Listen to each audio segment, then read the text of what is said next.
तो आइए स्वागत करते हैं द 10 मिनट शो में। और आज के इस द 10 मिनट शो में हम क्लास 10th के लिए सोशल साइंस की बात करने वाले हैं। सोशल साइंस के जितने भी महत्वपूर्ण ऑब्जेक्टिव क्वेश्चन हैं उस क्वेश्चन को हम द 10 मिनट शो में आज बताने वाले हैं। तो आप जल्दी से इस क्लास को, इस सेशन को लाइक कर दीजिए, अपने दोस्तों में भी शेयर कर दीजिए। चलिए हम शुरुआत करते हैं द 10 मिनट शो की और पहले क्वेश्चन को देखते हैं कि सोशल साइंस में कौन से क्वेश्चन इंपॉर्टेंट है जो आपको पढ़ना चाहिए और आपके एग्जाम में आने वाले हैं।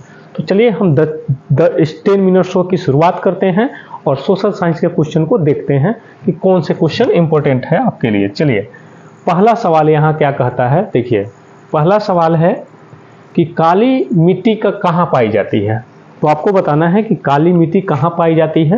तो आपका आंसर, राइट आंसर क्या हो जाएगा, महाराष्ट्र में। ठीक है, काली मिट्टी कहाँ पाई जाती है, महाराष्ट्र में पाई जाती है काली मिट्टी। ठीक है, चलिए अगले क्वेश्चन को देखते हैं। अगला क्वेश्चन 2 नंबर क्या बोलता है कि बोकारो स्टील प्लांट जो है वो किस पंचवर्षीय योजना में बना था। बोकारो स्टील प्लांट जो है किस पंचवर्षीय योजना में बना था। तो आपको याद रखना है कि द्वितीय पंचवर्षीय योजना में बोकारो स्टील प्लांट की स्थापना हुई थी। किस पंचवर्षीय योजना में, द्वितीय पंचवर्षीय योजना में इसकी स्थापना हुई थी। ठीक है, चलिए तीसरा क्वेश्चन क्या है कि अधिकांश लौह इस्पात केंद्र जो है वो भारत के किस क्षेत्र में स्थापित हुए हैं। तो अधिकांश लौह इस्पात केंद्र यानी कि लोहा बनने की जो कंपनी है ज़्यादातर भारत के किस क्षेत्र में है। तो 3 का जो आंसर है, 4 ऑप्शन दिए गए हैं, आपको क्या बताना है कि दक्कन का जो पठार है वहाँ पर ज़्यादा लोहा के जो है फैक्ट्रियाँ बैठाई गई है दक्कन के पठार में। ठीक है, चलिए अगले क्वेश्चन को देखते हैं। चौथा नंबर क्वेश्चन है, इस द 10 मिनट शो में जितने भी सोशल साइंस के क्वेश्चन हैं सभी इंपॉर्टेंट है। आपको मात्र 10 मिनट में इंपॉर्टेंट से इंपॉर्टेंट क्वेश्चन मिल रहे हैं। तो अगर इसी तरह का वीडियो चाहिए तो इस चैनल से जुड़े रहिए और एक सेशन को, इसको लाइक कर दीजिए और अपने दोस्तों में भी शेयर कर दीजिए, क्योंकि हमें आपके शेयर और लाइक ही मोटिवेट करता है आपके लिए ऐसे वीडियो बनाने के लिए। ठीक है, और निम्न में से किसे जो है नवीन जलोढ़ मिट्टी कहा जाता है। निम्न में से किसे नवीन जलोढ़ मिट्टी कहा जाता है। आपको 4 ऑप्शन दिए गए हैं, आपको बताना है नवीन जलोढ़ मिट्टी किसको कहा जाता है। तो खादर मिट्टी को नवीन जलोढ़ मिट्टी कहा जाता है। किसको, खादर मिट्टी को। ठीक है, चलिए नेक्स्ट क्वेश्चन की ओर चलते हैं। 5वां नंबर क्वेश्चन क्या है कि भारत के किस भाग में मैंग्रोव वन सबसे अधिक पाए जाते हैं। तो भारत के किस भाग में है जो है मैंग्रोव वन सबसे अधिक पाए जाते हैं। तो आपको 4 ऑप्शन दिए गए हैं, आपको बताना है सुंदर वन के जो है वन में, सुंदर वन के वन में जो है मैंग्रोव वन ज़्यादा पाए जाते हैं। सुंदर वन के वन में, याद रखना है सुंदर वन।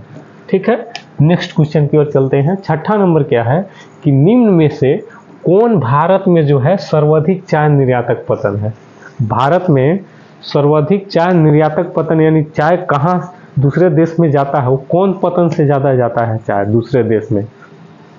तो आपको बताना 6 के ऑप्शन 4 दिए हुए हैं और चारों में कौन आंसर बताना होगा, कोलकाता। कोलकाता पतन है, वहाँ से जहाज पर जो है चाय पत्ती जो है लदा कर दूसरे देश में जाती है, तो कोलकाता हो जाएगा। ठीक है, कोलकाता पतन में सर्वाधिक होती है। ठीक है, 7वां नंबर कि निम्न में से कौन सी जो सूती वस्त्र उत्पादन में अग्रणी है। कौन इसमें से जगह है जो सूती वस्त्र कपड़े में जो है सबसे अग्रणी है यानी सबसे आगे है। तो सूती वस्त्र कपड़े में अग्रणी राज्य जो है वो कौन है। तो 7 के 4 ऑप्शन दिए गए हैं, इसका आंसर आपको क्या बताना है कि मुंबई। मुंबई जो है सूती वस्त्र कपड़ा जो बनाने में जो है वो सबसे आगे है। कौन है, मुंबई है। ठीक है, आगे बढ़ते हैं, नेक्स्ट क्वेश्चन की ओर चलते हैं। अगला क्वेश्चन क्या है, 8 नंबर। आपको 10 मिनट शो में ऐसे ऐसे प्रश्न मिलेंगे जो आपको एग्जाम में फ़ायदा देकर जाएंगे। और ये सोशल साइंस का है, इसी तरह का साइंस और मैथ का भी मिलेगा आपको क्लास 10th का। ठीक है, और 12th वालों के लिए भी विशेष व्यवस्था की जा रही है। History, geography, polity, home science जो भी विषय है सभी का द 10 मिनट शो की शुरुआत जल्द ही शुरू हो रही है। तो 12th वाले भी जुड़े चैनल से। संविधान की 12वीं अनुसूची का संबंध किससे है। तो संविधान की 12वीं अनुसूची जो है किससे संबंधित है। 8 के 4 ऑप्शन दिए गए हैं, आपको बताना है। तो नगर पालिका का कार्य क्षेत्र से जो है वो 12वीं अनुसूची जुड़ी हुई है। किससे जुड़ी हुई है, नगर पालिका से। ठीक है, चलिए नेक्स्ट क्वेश्चन को देखते हैं। 9 नंबर है कि हिंदी के अलावा अन्य कितनी भाषाओं को संविधान द्वारा अनुसूचित भाषा के रूप में मान्यता प्राप्त है। तो हिंदी के अलावा और कितनी भाषाएं हैं जो भारत में मान्यता प्राप्त है? तो कितनी भाषाएं हम बताएंगे? 21 भाषाएं, ठीक है, और एक हिंदी मिलाकर 22 भाषाएं, यानी कुल मिलाकर भारत में जो है 22 भाषाओं को मान्यता प्राप्त है, ठीक है, संविधान द्वारा। चलिए नेक्स्ट क्वेश्चन 10 नंबर क्या है? 10 नंबर क्या कहता है, देखिए यहाँ कि राजनीतिक दलों की नींव सर्वप्रथम किस देश में पड़ी थी? तो राजनीतिक दल सर्वप्रथम किस देश में पड़ी थी, यानी कि कौन से ऐसे देश है जो पहले राजनीतिक दल की स्थापना किया, उसके बाद सभी देश उसको देख देख कर करते आया? तो ब्रिटेन जो था वो सबसे पहले राजनीतिक दल की स्थापना किया था, राजनीतिक दल बनाया था, पार्टी बनाया था चुनाव में लड़ने के लिए, ब्रिटेन ही। उसके बाद सब देश जो है देख देख कर इसको आगे बढ़ाया, ठीक है। चलिए नेक्स्ट क्वेश्चन क्या है 11 नंबर, कि नर्मदा घाटी परियोजना का संबंध जो है किस राज्य से है? तो नर्मदा एक नदी है और इसका परियोजना किस किस राज्य को इसका फायदा मिलता है? तो आपको क्या बताना है? तो इसका जो फायदा है वो गुजरात, महाराष्ट्र और मध्य प्रदेश को ज़्यादा फायदा मिलता है। आंसर क्या हो जाएगा? सी। आपको क्या बताना है? गुजरात, महाराष्ट्र और मध्य प्रदेश को नर्मदा घाटी की जो परियोजना की जो फायदा है वो मिलता है, ठीक है। 12 नंबर, कि वेस्ट इंडीज संघ की स्थापना कब हुई थी? तो वेस्ट इंडीज देश का नाम आपने सुना होगा और इसकी स्थापना कब हुई थी आपको बताना है।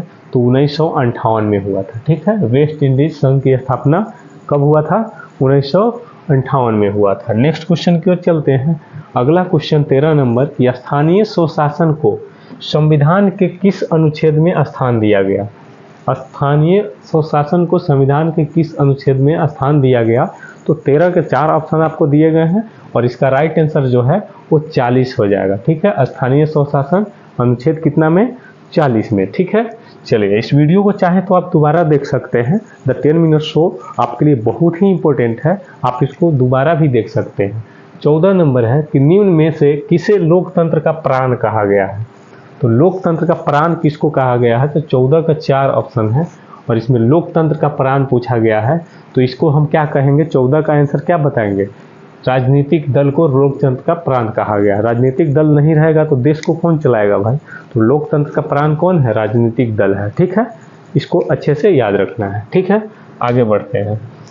15 नंबर सवाल है कि निम्न में से कहाँ एकात्मक शासन व्यवस्था है? कहाँ जो है एकात्मक शासन व्यवस्था आपको बताना है, यानी कि केवल उसमें राज्य नहीं होते हैं, यानी उसमें मुख्यमंत्री नहीं होते हैं, प्रधानमंत्री ही मेन होता है। तो कहाँ ऐसी व्यवस्था है? तो आपको कब बताना है? इंग्लैंड में। इंग्लैंड में एकात्मक शासन व्यवस्था है और भारत में जो है द्विसदनीय है, ठीक है, वहाँ एकात्मक है, ठीक है। 16 नंबर, कि गरीबी रेखा निर्धारण का कैलोरी मापदंड किसने दिया था? तो गरीबी रेखा को जांचने के लिए किसने मापदंड अपनाया था? तो 16 का जो आंसर है ये योजना आयोग ने अपनाया था, ठीक है, योजना आयोग ने। और इसकी स्थापना 1900 कब हुई थी? 1950 में हुई थी योजना आयोग की स्थापना, ठीक है। कब हुई थी? 1950 में, ठीक है। आगे बढ़ते हैं। अब इसका नाम नीति आयोग रखा गया है। 17 नंबर, भूमि का पारिश्रमिक क्या कहलाता है? भूमि का पारिश्रमिक जो है वो क्या कहलाता है?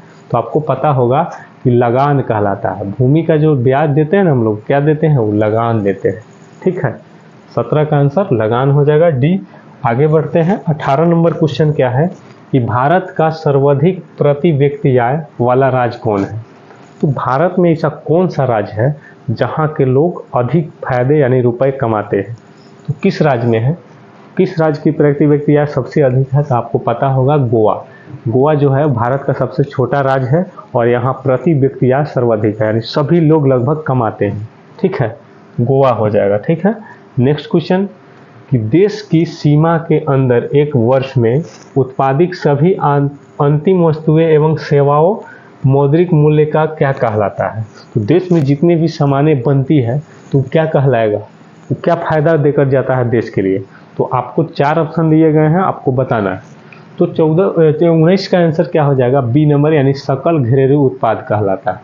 आप जिस देश में सामान बनाते हैं तो आप अपने इसे यूज कर रहे हैं, तो दूसरे देश से हमको नहीं खरीदना है, तो क्या कहलाएगा? सकल घरेलू उत्पाद कहलाएगा और इसका बढ़ावा देना बहुत जरूरी है, ठीक है। नेक्स्ट क्वेश्चन देखते हैं 20 नंबर, कि प्रोपीसी महान लोविस की अध्यक्षता में किसका गठन किया गया था? तो इस एक नाम है और इसकी अध्यक्षता में कौन चीज़ का गठन किया गया था? तो 20 का आंसर 4 ऑप्शन दिए गए हैं। आपको बताना है राष्ट्रीय आय समिति की स्थापना महालनोबिस की अध्यक्षता में की गई थी। अगला क्वेश्चन देखते हैं। अगला क्वेश्चन, आज के इस सेशन में मात्र 20 क्वेश्चन को कवर कर पाए हैं। अगले सेशन की हम जल्द ही शुरुआत करेंगे और आपके सामने लेकर आएंगे। और इस वीडियो पर थे तो आप इस वीडियो को लाइक जरूर करें, अपने दोस्तों में भी शेयर करें और इस चैनल से जुड़कर जरूर रहें। जय हिंद।